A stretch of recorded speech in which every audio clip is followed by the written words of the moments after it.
आपके आए दिन रोज़ ग्रुप्स पे letter to prime minister, letter to फलाना हमेशा आता रहता है। डेली एक्सेलसियर में प्रेस रिलीजेस आती हैं। क्या जनता का ये सवाल है, ये कम्युनिटी पूछना चाहती है कि क्या आपको इनका रिप्लाई आता है और क्या आपके इन आर्टिकल्स से या इन जो व्हाट्सएप पे मैसेजेस भेजते हैं आप या जो आप लेख लिखते हैं, क्या कुछ फ़र्क पड़ता है? सबसे पहले केपीसी का एजेंडा क्या है, और दूसरा ये माना जाता है कि केपीसी में सिर्फ आप ही हैं, बाकी लोग क्यों नहीं दिखते? अगर आपकी एक टीम है, अगर आप 8-10 लोग या उससे ज़्यादा लोगों की टीम है, और एक और बात यह है कि इतनी सारी ऑर्गेनाइजेशंस कश्मीरी पंडितों की है, उसमें से आपकी भी एक है, लेकिन आपकी टीम में आपके बगैर कोई और क्यों नहीं दिखता, और आपका एजेंडा क्या है? नमस्कार, आप देख रहे हैं द राइट न्यूज और मैं हूं रोहित भट्ट। आज से एक नई सीरीज की शुरुआत हो रही है टीआरएन पे, जिसका नाम है टीआरएन पर आपके सवाल। जी हां, एक नई सीरीज जिसमें सवाल होंगे आपके और हमारे जो गेस्ट होंगे वो जवाब देंगे। इसी श्रृंखला में आज पहले एपिसोड में हमारे साथ कुंदन कश्मीरी जी जुड़े हुए हैं, जो कि प्रेसिडेंट अवॉर्डी भी हैं, साथ साथ में प्रेसिडेंट हैं कश्मीरी पंडित कॉन्फ्रेंस के, कश्मीर वॉचर हैं और सोशल एक्टिविस्ट हैं। इनसे जानते हैं इनके कार्य के बारे में और जो भी आगे की बात करेंगे इनसे। सबसे पहले आपका स्वागत है Kundan ji the right news में। Thank you very much Rohit ji, बड़े आभारी हैं। सबसे पहले तो मैं माजरत खा हूँ, माफ़ी मांगना चाहता हूँ कि आपने बहुत बार मुझे अपने स्टूडियो में इंटरव्यू देने के लिए आमंत्रित किया था, मगर मुझे कुछ समाजी और अपनी पर्सनल कोताहियों की वजह से मैं नहीं आया हूँ, तो उसके लिए मैं माजरत खा हूँ।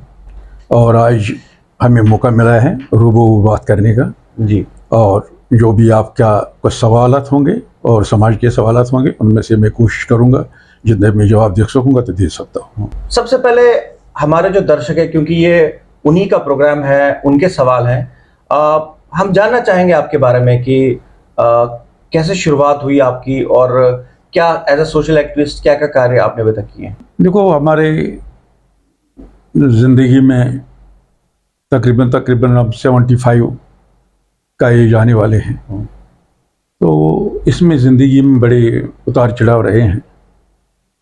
एक नॉर्मल बैकग्राउंड से हैं, मिडिल क्लास फैमिली से आए हैं जी, और समाज में जितने काम करने का मौका मिला, स्टूडेंट लाइफ में भी काम करने का मौका मिला, समाज के लिए भी। और कॉलेज लाइफ में, जब स्कूल लाइफ में थे तो स्कूल लाइफ में उतना एक्सपोजर नहीं था, तो कॉलेज लाइफ में आने के बाद जब हमने एसपी कॉलेज में ज्वाइन किया, इट वाज इन 1986-87, तो उस वक्त जब ज्वाइन किया तो आफ्टर पासिंग में मैट्रिकुलेशन प्री यूनिवर्सिटी को ज्वाइन करने कॉलेज में आ गए, तो उसके साथ साथ ही मैं वहाँ पर हमारी एक्टिविटीज़ बढ़ी। तो उसमें उसी के दौरान में मैं उस वक्त कश्मीर हिंदू एसोसिएशन वहाँ में जो एसपी कॉलेज की बनी, उसके मैं जनरल सेक्रेटरी था, और उसी के साथ साथ बाकी करिकुलम एक्टिविटीज़ के साथ मैगज़ीन में वहाँ बनाते थे, उसके लिए आर्टिकल लिखना, चाहे हम इंग्लिश में भी ट्राई करते तो इंग्लिश में वो रिवाज हुआ करता था, नए नए स्कूल से निकले थे, कॉलेज लाइफ में आ गए तो उर्दू में भी लिखते थे। तो उर्दू में मैंने पहले आर्टिकल मैंने लिखा था पान की पीक, और साथ साथ ही मैंने वो मैगज़ीन में भी आया था, कॉलेज मैगज़ीन में, और दूसरा लिखा था काजल। तो वहाँ उस वक्त सिमरानी साहब थे ज़मींदार के एडिटर, तो मेरे मामा जी के क्लोज फ्रेंड थे और हमारे साथ भी फिर दोस्ती हो गई, तो मेरे आर्टिकल ज़मींदार में निकलते थे और खिदमत के ऑफिस में भी जाते थे, तो वहाँ भी जाते थे, तो वो भी कोशिश करते निकालने के लिए। तो उसमें कोशिश हमें तो, और डिबेट उसमें हिस्सा लेना, एसपी कॉलेज में एनसीसी में ज्वाइन करना, और एनसीसी के बहुत सारे वो कैंप, चाहे वो पहलगाम में लगता था, चाहे वो तुलमुला या इधर लगता था इस साइड में, तो वहाँ पर बहुत सारी जगह लगते थे, वो यूसमर्ग में लगते थे, तो मतलब बहुत सारी जगह, तो उसमें भी पार्टिसिपेट कर लेना। जी बिल्कुल। तो उसमें खास रोल तो हमारा फिर जब परवीन अख्तर का जो वो कश्मीरी पंडित लड़की का जो एक मुस्लिम लड़की के साथ वो शादी करने की बात आ गई, तो उसी के दौरान में भी मैं भी फॉर्चुनेटली मेरा it was unfortunate I also joined that agitation. उस वक्त नया नया वलवला था और उसके बाद भी हम चले गए शीतलनाथ में। तो वहाँ देखो वलवला कॉलेज लाइफ में मेरे साथ मेरी दोस्त थे, मिस्टर कोठीदार था, मिस्टर विनोद जी था, ही वॉज फ्रॉम रानावारी, बहुत सारे लड़के थे। तो मिस्टर कोल थे और वहाँ गए तो वहाँ पर हमने वहाँ पर हमारे अमरनाथ वैष्णव जी के साथ बिल्कुल मुलाकात हो गई। मुलाकात हो गई और अपने जो अपने आरएसएस के अपने थे टिकलाल टिपलू जी, तो वो भी यंग थे। मैं उस वक्त हार्डली 20 साल का 19-20 साल का लड़का था, 20 साल का लड़का। जी जी जी। तो कुंदन जी, यहाँ पे आपने अमरनाथ वैष्णवी जी की बात की, हम ज़रूर, क्योंकि 24 तारीख को अमरनाथ वैष्णवी जी का जो बर्थडे है, 98th बर्थडे सेलिब्रेट हो रहा है यहाँ पे अभिनव थिएटर के राइटर्स क्लब में, ज़रूर जानना चाहेंगे आपका एक्सपीरियंस उनके साथ क्या रहा है। देखो ना, अमरनाथ वैष्णवी जी तो उसकी बात क्या करेंगे। तो वो मैं अभी जो बात कर रहा था कि मेरी इंट्रोडक्शन पहले ही अमरनाथ वैष्णवी, इंट्रोडक्शन क्या है, मैं छोटा उस वक्त बच्चा था, कॉलेज स्टूडेंट था और अमरनाथ वैष्णवी उस वक्त मूवमेंट के साथ काम कर रहा था। तो हमारे उसके साथ इंट्रोडक्शन की बात नहीं थी, जस्ट देखने वाली बात थी कि अमरनाथ वैष्णवी को देखें, टिकला टिपलू को देखें और बहुत सारे लोगों को देखें। हम जब वो देखें तो जब वो कार्यक्रम होता था तो हम as youth, as young boys, उस वक्त इतनी मैच्योरिटी नहीं थी। कॉलेज में ज्वाइन किया था, इमेच्योर भी थे, मगर कॉलेज में वलवला था, जज्बा था, एंथुसिज्म था। और उसके बाद हमसे बात उससे हो गई जब वो प्रोग्राम उनके आते थे, हम जिंदा वो जब वो हर हर महादेव का वो करते थे तो हम भी नारे लगाते थे, भारत माता की जय कहते हम भी नारे लगाते थे। मतलब ये नहीं कि उसके साथ आहिस्ता आहिस्ता फिर हम उसके साथ आते जाते रहे। तो फिर मैं फर्स्ट इंट्रोडक्शन मैंने अमरनाथ वैष्णवी जी से किया कि मैंने उसको बताया कि मैं फलानी हूँ, मैं self this I am reading, मैं कॉलेज में पढ़ रहा हूँ, एसपी कॉलेज में, बहुत बचा उसमें हाथ रखा। और फिर अपने टिकला टिपलू जी के साथ जो बात हो गई तो उसके बाद हमारे एक जान पहचानी क्लोज था, वो हमारे इंटर रिलेशन में थी, काका जी थे उनका, तो वो भी उस मूवमेंट के साथ बहुत चलते थे। तो वो हमारा एक रिश्ते में थे, तो उसके साथ पूरा उनके थ्रू भी हमारे जान पहचान उनके साथ हो गई। तो हम उससे उसी मूवमेंट से मुझे टिकलाल टिपलू जी और इसके अमरनाथ वैष्णवी जी से मुलाकात हो। जी जी बिल्कुल। कुंदन जी, एक सवाल, एक क्वेश्चन हमेशा पूछा जाता है हमसे कि आपसे ज़रूर सवाल करें, क्योंकि हम करंट आज की बात करेंगे तो आपके आए दिन रोज़ ग्रुप्स पे letter to prime minister, letter to फलाना हमेशा आता रहता है। डेली एक्सेलसियर में प्रेस रिलीजेस आती हैं।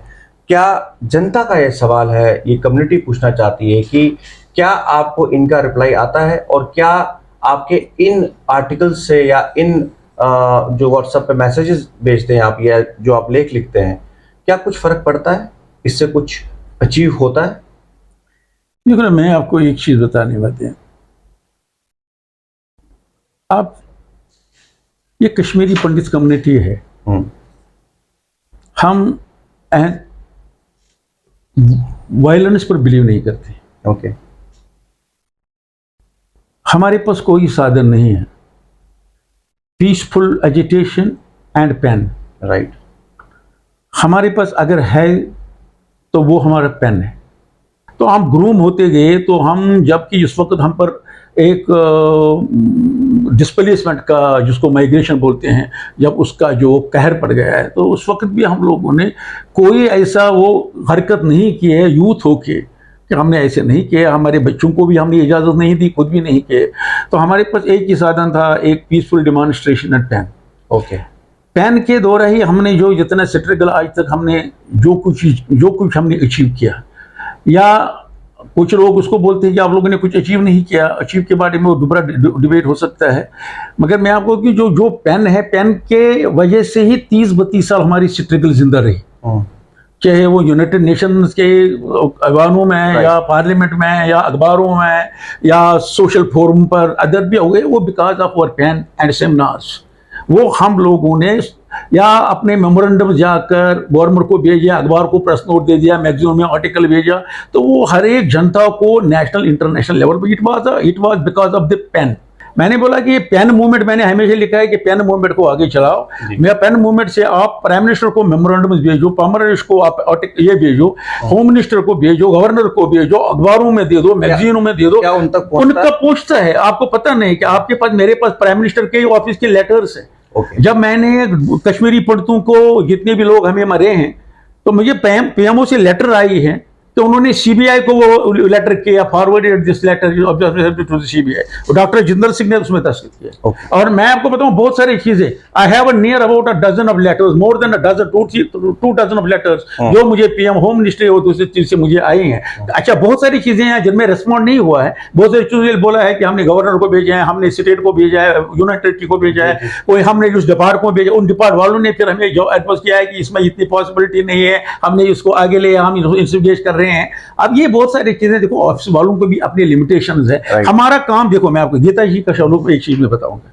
गीता जी ने बोला है कि आप अपना काम करो, फल की जो आशा चिंता मत करो भगवान पर। हम अपना काम कर रहे हैं, वो हम काम अपने पेन से कर रहे हैं। अब मुझे बताओ कि कश्मीरी पंडित कॉन्फ्रेंस केपीसी का जिसका मैं प्रेसिडेंट हूं, आप देखो कि मैं अपनी ये मेमोरेंडम को जो मैं प्राइम मिनिस्टर को भेजता हूँ, होम मिनिस्टर को भेजता हूँ, गवर्नर को भेजता हूँ, इंटरनेशनल फोरम्स को भेजता हूँ, नेशनल फोरम्स को, ह्यूमन राइट एजुकेशन को भेजता हूँ, इंटरनेशनल ह्यूमन राइट्स को भेजता हूँ, मैं उसको उसी वक्त देखने के बाद सोशल मीडिया पर डालता हूँ, मीडिया पर डालता हूँ, ताकि लोग पढ़े कि मैंने क्या लिखा है। मेरा हिडन एजेंडा नहीं है। जो वो लोग बोलते हैं हम भी बेचते हैं, उनका हिडन एजेंडा उनके पास, कभी उन्होंने सोशल मीडिया पे अपना नहीं डाला, कहीं डाला हमने क्या लिखा क्या नहीं लिखा। मेरा हिडन एजेंडा नहीं, वर्ड बाय वर्ड लोगों के पास मैं डाल रहा हूं। और एक का मैं दो चीज में होती है उसमें, एक के पास कि लोगों के पास जाए कि मैं गवर्नमेंट के पास क्या ले रहा हूं, I have no hidden agenda, what I am writing, this is a public. अगर कोई क्रिटिसाइज करना चाहते हैं, कोई एमेंड करना चाहते हैं, उस चीज को एमेंड करें। और मगर जब मुझे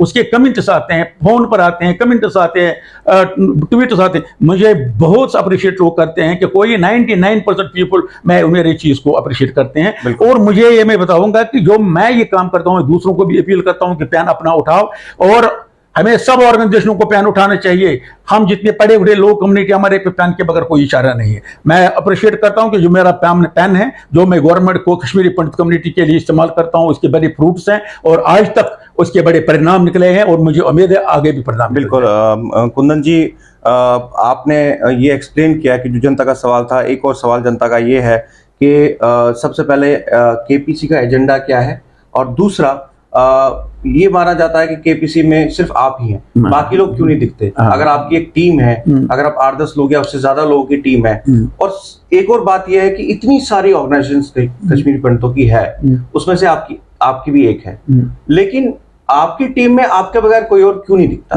और आपका एजेंडा क्या है? मैं बताऊंगा। ये आपने बहुत अच्छा सवाल किया था, मैं बोलने वाला था ये सवाल मुझे करना जी। कश्मीरी पंडित कॉन्फ्रेंस कोई नई ऑर्गेनाइजेशन नहीं है जी। कश्मीरी पंडित कॉन्फ्रेंस जो है, ये all state Kashmiri Pandit conference आसिफ पीसी का एक एक्सपैंडेड ऑर्गन है। ओके। It is expanded organ of all state Kashmiri Pandit conference. Kashmiri Pandit conference जिसको मैं हेड कर रहा हूं, I have no any constitution. मेरा कॉन्स्टिट्यूशन वही है जो आसिफ पीसी का कॉन्स्टिट्यूशन। ओके। मैं दर्शकों को बताना चाहूंगा कि ये बहुत बड़ी बात है, आज टीआरएन पे एक्सक्लूसिव खुलासा इस बात का हुआ है, क्योंकि आप सबको लगता होगा कि ये कोई नई ऑर्गेनाइजेशन खड़ी हुई है, जबकि ये अंग है आसिफ पीसी का। और ये आसिफ पीसी का अंग जो है, जब मैं आसिफ पीसी का स्पोक्स पर्सन था, जब मैं दिल्ली और बाकी दिल्ली एंड आउटसाइड दिल्ली के जितने भी, और इसका आसिफ पीसी का था, मैं प्रेसिडेंट था, इंचार्ज था, और यहाँ का तो मैं उसका वर्किंग कमेटी का मेंबर था। मरना बशनीक के टाइम में स्पोक्स पर्सन था। तो उस वक्त तक हमें आसिफ पीसी को दिल्ली में बाकी स्टेटों में चलाता था बहुत सेल तक। यहाँ पर भी मैं उसका ओवरऑल स्पोक्स पर्सन था। मैं प्रेस नोट निकालता था, सब जो भी मुझे अखबार में देना था मैं ही सब कुछ करता था। मगर उसके बाद थोड़ा सा हमें एक चीज़ हुआ है कि वो जो ये रिटर्न पर थोड़ा सा एक हिरालाल चट्टा और वगैरह के तौर पर जो है कि उन्होंने उस पर एक सा थोड़ा सा कि वो बोला है कि हम जी वो कश्मीर वापस जाएंगे, इस तरफ से उस पर उनका वो उस वक्त रिलीफ कमिश्नर वगैरह आ रहे थे, तो थोड़ा सा वो एक छोटा सा गलतफहमी प्रिवेल हो गई थी। तो वो लास्ट में ठीक ठाक हो गया था, वो ऐसा कोई बात नहीं थी। तो हम लोगों ने क्या किया है कि इस आसिफ पीसी को उस वक्त हमारा all state Kashmiri Pandit conference कोई रजिस्टर्ड ऑर्गेनाइजेशन नहीं थी। ओके। आसिफ PC is not registered organisation, ये आज तक रजिस्टर्ड ही नहीं। अभी है, अभी नहीं, रजिस्टर्ड नहीं। आप देखो, ये रजिस्टर्ड ऑर्गेनाइजेशन नहीं है। और उसके बाद मैंने जब all state Kashmiri Pandit conference means all state Kashmiri Pandit conference, ये जम्मू कश्मीर की ऑर्गेनाइजेशन, जब कश्मीरी पंडित 1989 में बिखर गए तो ये ऑल वर्ल्ड की हो गई, ऑल इंडिया की हो गई।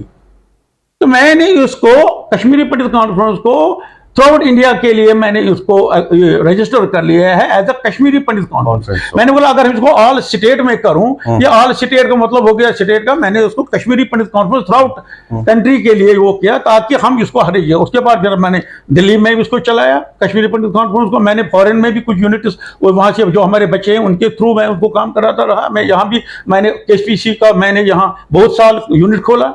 उसके प्रेसिडेंट अलग थे, जनरल सेक्रेटरी थे अलग थे, वो पुष्करनाथ पंडित जो बीजेपी में वो जनरल सेक्रेटरी, बहुत सारे जो प्रेसिडेंट अलग था, दूसरे लोग थे। तो बड़ी चल रही थी। जो इस वक्त बीजेपी में वो त्रैलोकीनाथ भट्ट जो बीजेपी में था, मर गया ना बेचारा, वो तो वो मेरा जगती यूनिट का प्रेसिडेंट था। और इस वक्त जो बीजेपी में कुछ लोग हैं तो उसमें बहुत सारे यूनिट में वो मेरे मेंबर थे KPC के, तो वो सारे ASPC के साथ जुड़े थे। ये ASPC KPC कोई झूठ ये चीज नहीं है। हाँ, इसीलिए बता KPC जो है, KPC is a movement. KPC एक चीज के लिए बनी है, KPC एक चीज के बनी है, KPC बनी है, it is a movement for unity, it is a movement for have a settlement of Kashmiri pandit back in valley at one place. Okay, ये था कश्मीरी पंडितों का। KPC का ये है कि कश्मीरी पंडितों का जो है कि इसको इंडिजिनियस स्टेटस मिले, हमारा ये जानना चाहिए। और जो हमें माइग्रेंट बताया गया, जी वो टैग को खत्म करें, माइग्रेंट टैग को खत्म करके हमें डिस्प्लेस्ड को ये डिक्लेयर करें। ये हमारे एजेंडा इसमें रहा, एक मूवमेंट है। इसमें ये नहीं है कि मुझे लोग बुलाएं फिर मैं सेमिनार करूं फिर को बुलाऊं कि कुंदन कश्मीरी जिंदाबाद बोलो। ये एक मूवमेंट है, पेन मूवमेंट हमने स्टार्ट की है। कॉन्स्टिट्यूशन ऑल स्टेट कश्मीरी पंडित का ही है और कश्मीर आर्टिकल का है लोगों की सेवा। इसका सेवा बेसिक कॉन्स्टिट्यूशन हमारे में ऑल स्टेट कश्मीरी पंडित में और KPC में जो सेम कॉन्स्टिट्यूशन उसमें लोगों की सेवा, betterment for the Kashmiri Pandit community, उससे ज्यादा कुछ। आपने अभी वर्ड एक यूज किया इंडिजियस स्टेटस, ये क्या है? क्योंकि हर एक जो ग्रुप है, संस्थाएं हैं, उनकी अपनी अपनी आइडियोलॉजी है, वो अपने अपने तरीके से बातों को सामने रखते हैं। ये जो आपने वो शब्द यूज किया, ये क्या है? मैं बताऊंगा, देखो ना, मैं बताऊंगी। हमारे पास देवदा है जी, लोगों ने माइनॉरिटी के चक्कर लगाया, कश्मीरी पंडितों को माइनॉरिटी डिक्लेयर करो। पहले जब हम माइनॉरिटी बोलते थे, जब यहाँ जम्मू कश्मीर का कॉन्स्टिट्यूशन था और 370 था, तो हम माइनॉरिटी का स्टेटस मांगने में थोड़ा सा एक लॉजिक लगता था जी, कि अगर इसका सेपरेट कॉन्स्टिट्यूशन है, सेपरेट फ्लैग है और मुसलमान मेजॉरिटी में है और हम माइनॉरिटी में हैं, तो हमें माइनॉरिटी मांगना चाहिए। उस वक्त मांगते थे। तो मैं उस वक्त कोई ये नहीं करता था कि इस वक्त जब ये खत्म हो गया है, जब 370 आ गया है, जबकि इसका यूनियन टेरिटरी बन गया है, ये मदगम हो गया थ्रू आउट इंडिया, तो हम मेजॉरिटी में आ गए, हम माइनॉरिटी नहीं रहे ना। मुसलमान माइनॉरिटी में आ गया virtually as India union territory status. ये रेस्ट ऑफ द इंडिया जितने मुस्लिम है माइनॉरिटी में, हम तो कश्मीर का मुस्लिम भी ऐसे है और हम एज हिंदू मेजॉरिटी में है। मगर फिर भी अगर हम जम्मू कश्मीर के कश्मीरी पंडित बात करें तो हम फिर भी वास्तव में माइनॉरिटी है, क्योंकि हमें वहां 99% मुस्लिम हैं, हम तो फिर भी माइनॉरिटी है। तो हम कैसे इस चीज को ले लें? मगर अगर उस वास्तव में आप चीज को देखेंगे, आप उसमें हमारा इंडिजिनस स्टेट का मतलब जो ये कश्मीरी पंडित है, ये कश्यप ऋषि से जन्मा है यहाँ का। हम पहले जब से कश्मीर आया है तब से कश्मीरी पंडित बना है, यहाँ पर रह रहे हैं। तो जब यहाँ कोई आया है वो कश्मीरी पंडित आया है। जब कश्मीरी पंडित आया, आहिस्ता आहिस्ता फिर मुस्लिम राज आ गया। मुस्लिम राज आने के बाद उन्होंने हमें कन्वर्शन किया, फिर आगे आगे आकर मुस्लिम यहाँ बढ़ गए, तो हम थोड़ा माइनॉरिटी में आ गए। अब इन्होंने 370 के बाद जो कहा है कि बाहर से जो 10 साल यहाँ रहेगा, 8 साल 10 साल रहेगा, फिर वो भी जम्मू कश्मीर का बाशिंदा कश्मीर का बाशिंदा बन सकता है, हिंदू उनको वहाँ से अलॉट करेंगे।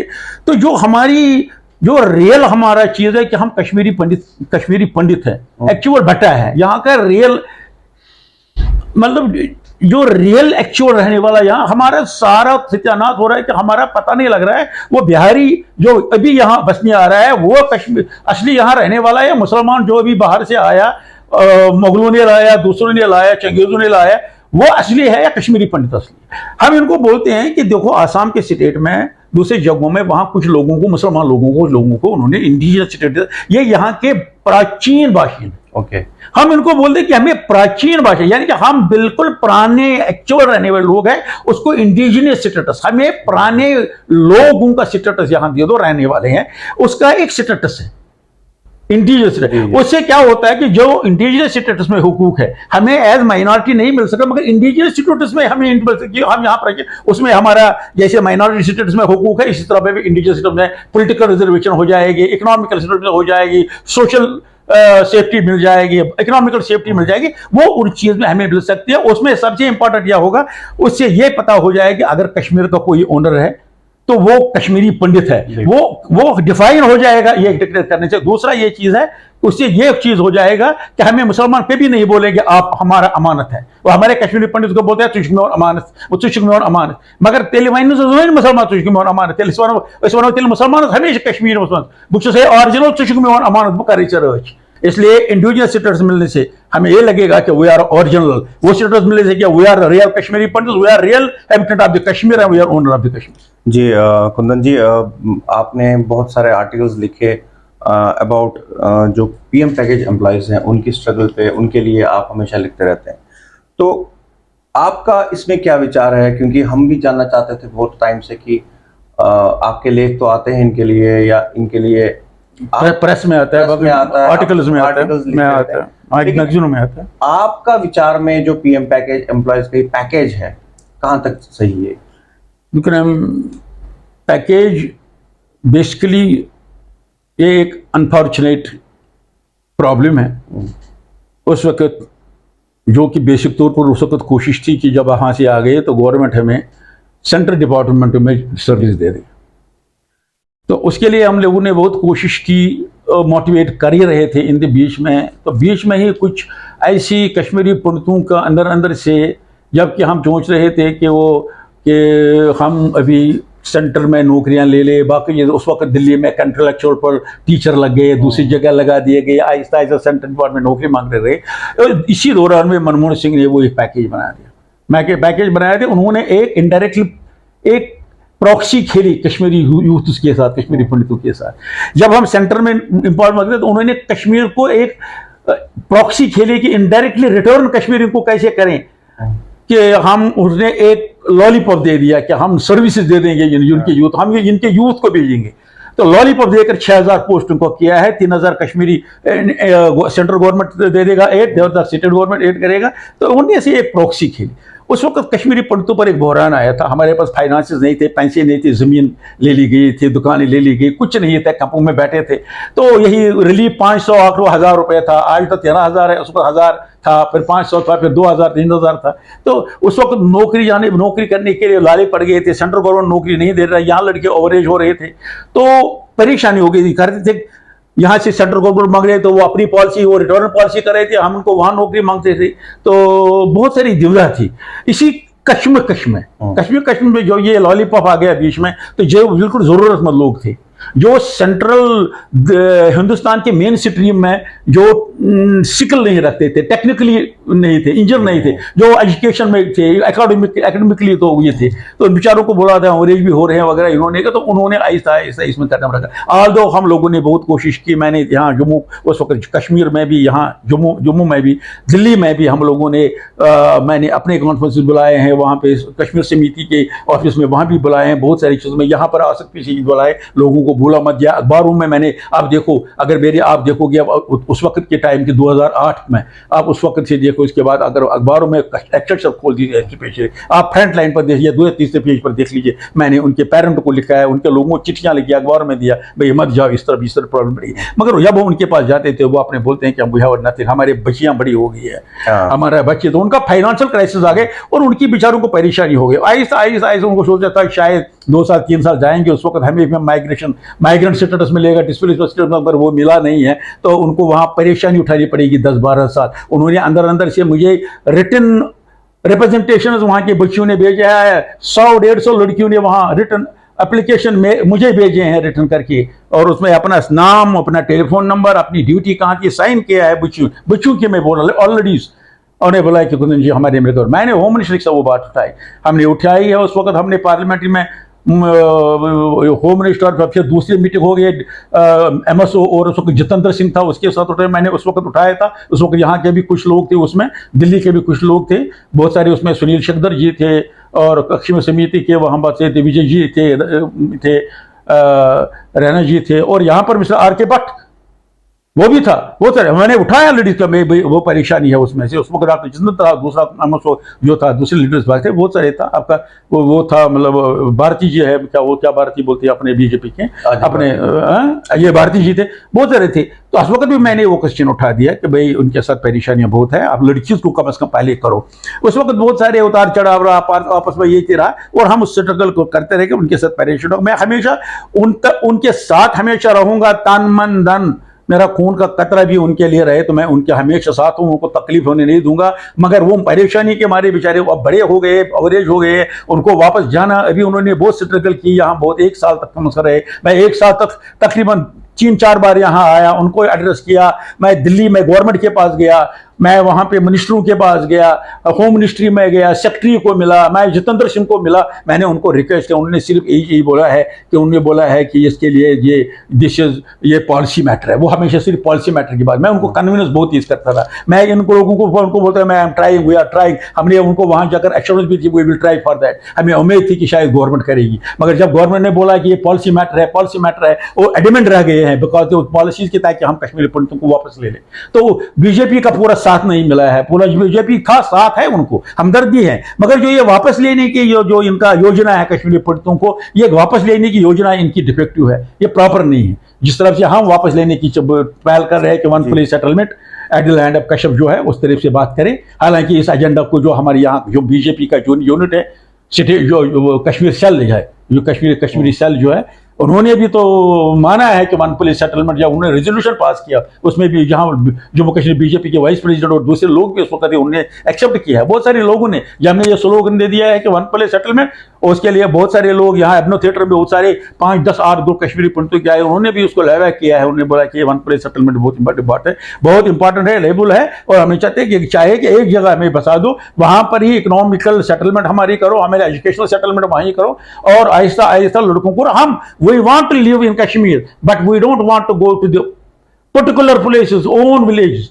और हम we want to live nearby to Muslim. जो मुसलमान रहते हैं उसी नियर बाय रहे। आप देखो शिया जो है, अब जड़ीबल से अंदर से देकर नारबल तक, अब देखो ना, नारबल तक आगे आप देखो, वहां पर से आगे तक, वो उस बेल्ट को देखो, 2 MLA है, 3 MLA है, तो ऑलमोस्ट शिया बेल्ट है।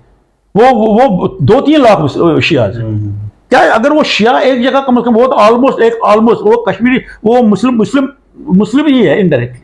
वो अहमदीज है उनके, वो मुसलमानों से थोड़ा अलग रहते हैं, उनकी अलग मस्जिद है, शियाज को अलग मस्जिद है। अगर हम हिंदू हैं, हम भी एक कंसल्टेटिव प्लेस पर जमा करो, वहां पर एक मंदिर में जाएं, हमें खोप ना रहे, दिन में ड्यूटी जाएं, शाम को एक घर में आए, हमारी बच्चियां हैं, हमारी बीवी है, माँ है, बहन है, वो हमारे एक कंसल्टेटेड में 50,000 लाख कश्मीरी पंडित कितने हैं हम, 1.5-2 लाख लोग हैं, एक जगह जमा ये करें, वहाँ इंस्टीट्यूशन वो डेवलपमेंट लाइक जमा करें, वो सी बड़ी बात है। ये एक बड़ी बात नहीं है, ज्यादा चीज नहीं है। आप नगरो, अब जम्मू देखो, जगती के मामूली छोटा सा एरिया में 25,000 कश्मीरी पंडित बस रहे। उनको 2 लाख 2.5 लाख हिंदू करने हैं कि जा कश्मीर क्या इतने सुफ्यूज हो गए, कश्मीर पंडित के लिए लैंड मिलेगी, हमें अपनी लैंड दे दो जो हमने छोड़ी है, उसी को कंसल्टेट करो। खासकर जम्मू और कश्मीर का बॉर्डर है। अब तो देखो है कि जहां से वो ये जाती है सड़क 112 हाल से मिलके आगे तो पहलगाम से आगे बुधरा जो मिलती है, वो उस बेल्ट में वो कर लो, विश्व है ना वो एरिया, पहलगाम उस एरिया में करो, बहुत सी मिलेगी जगह। पहाड़ी इलाकों में इंस्टीट्यूशन बना दो वगैरह, प्लेन इलाकों में क्वार्टर्स बना दो, बाकी ब्लड तो रहने दो, ये बना दो, ये और बाकी जो हमारी जमीन पड़ी है उसका मुआवजा दे दो। अभी जो गवर्नमेंट हमें प्रॉमिस कर रहे हैं, पूरे प्रॉमिस वो पूरे नहीं रहे। उन्होंने बोला हमने लैंड को बोल दिया, डिविजनल कमिश्नर को, डीसी को, जमीन वो जो उन्होंने खाई है जमीन वगैरह, हाँ ठीक है, वो तो रूल उन्होंने बताया, फिर लोगों ने फार्म भी भराया, मगर वर्चुअली जब मैंने सर्वे किया, किसी लोगों को अभी जमीन नहीं मिली है वापस, प्रैक्टिकली नहीं मिली है। बहुत सारे फार्म भरे हैं, हमें ये जमीन खाई है, हमने ये उन्होंने डिस्ट्रेस सेल में लिया है, मगर लोगों को नहीं मिले हैं। वो गवर्नमेंट का अभी लायबिलिटी है, गवर्नमेंट को इस चीज को करना पड़ेगा। कुंदन जी, आखिरी सवाल मेरा ये रहेगा आपसे कि आमतौर पे जितने भी, मैं दर्शकों को बताना चाहूँगा, जितने भी हमारे अमरनाथ वैष्णवी कम्युनिटी के जो हमारे लीडर्स हैं, वो जो आते हैं हमारे चैनल पे जब आते हैं बात करने, तो उनसे मैं ये सवाल करता हूँ कि कश्मीरी पंडित कम्युनिटी में क्या यूनिटी है। और मुझे नहीं लगता अभी तक किसी ने बोला होगा नहीं है। सब लोग बोलते हैं कि हाँ बहुत यूनिटी है, सब लोग एक साथ मिलकर चल रहे हैं, जबकि सच्चाई कुछ और है। जब तक आपको नहीं लगता, जब तक हम इस पे बात नहीं करेंगे तो ये यूनिटी वाकई में, सच में यूनिटी में तब्दील नहीं होगी। आपको क्या लगता है, यूनिटी है कि नहीं? देखो मैं बताऊँ, ऑनेस्टली जवाब। ऑनेस्ट में बताऊँ, देखो मैं मेरा डिसऑनेस्ट किसी चीज़ में नहीं हूँ, हमारा जो परसेप्शन है वो ऑनेस्ट है। यूनिटी को दो चीज़ों में हम ले लें। अगर हम ओवरऑल परसेप्शन में देखें, एक चीज को छोड़ के, बोरिंग वन थिंग, एक चीज को छोड़ के बाकी चीजों के लिए हमारी सबको यूनिटी है। हमारा डिफरेंस ऑफ ओपिनियन जो है कश्मीरी पंडितों में, वो सिर्फ कश्मीर वापस जाने की फार्मूला, बाकी रेस्ट ऑफ द इश्यूज, हमें जी रिलीफ दे दो, हमें जी रिलीफ बढ़ा, हमें जी अच्छी जगह दे दो, हमें जी लोन दे दो, हमारे बीमार है उनको ये चीज़ दे दो, जो हमारा प्रॉपर्टी वहाँ पड़ी है उसका मुआवजा दे दो। मतलब वो कौन सी प्रॉब्लम कश्मीरी पंडित की है जिसमें कश्मीरी पंडित यूनाइटेड नहीं है? उस लिहाज से कश्मीरी पंडित सब में बिल्कुल यूनाइटेड है। बिल्कुल हमारा एक पॉइंट है जहां पर हम बोलते हैं डिफरेंस ऑफ ओपिनियन है, उसमें भी ज्यादा हमें डिसयूनिटेड नहीं है। डिफरेंस ऑफ ओपिनियन है, अगर उस चीज को हम सब लोग उसको तही दिल से समझें तो वो असली प्रोस्पेक्ट को समझे कि कश्मीरी पंडित के हित में वापस जाने की कौन सी फार्मूला है, अगर उसको वो सही ढंग से सीखे देखें तो ये भी, उसके लिए भी डिसयूनिटी करने की जरूरत है। मगर यह है कि एडमेंट एटीट्यूड है, कुछ लड़कों को पता ही नहीं है, वो अपना ही कहानी बोलते हैं विदाउट रीडिंग द कश्मीर। बहुत सारे कश्मीरी पंडितों को, बहुत सारे वो कश्मीर का बैकग्राउंड को नहीं अपने सामने रखते हैं, और कश्मीर को आने वाला फ्यूचर जो है, देखो ना, हमें जो कश्मीर में बसाना है वो बसाना है यूथ को, हमारी जो फ्यूचर जनरेशन आने वाली है, हमारी प्रोजनी को। मेरा बसना, इवन आपके बसने का भी 5 साल 10 साल 8 साल का क्यों भी है, अभी इकोनॉमिकली आप सेटल नहीं हो जाओगे यहाँ पे। तो मैं कहता हूँ ये फ्यूचर की स्ट्रेटजी में लगनी है कि हमें फ्यूचर बसाना है, किस तरह बसा दें। तो देखते रहिए the right news. Video journalist Priya Khar के साथ मैं रोहित भट्ट। बहुत जल्द आपके साथ मुलाकात होगी नए गेस्ट और नए सवालों के साथ।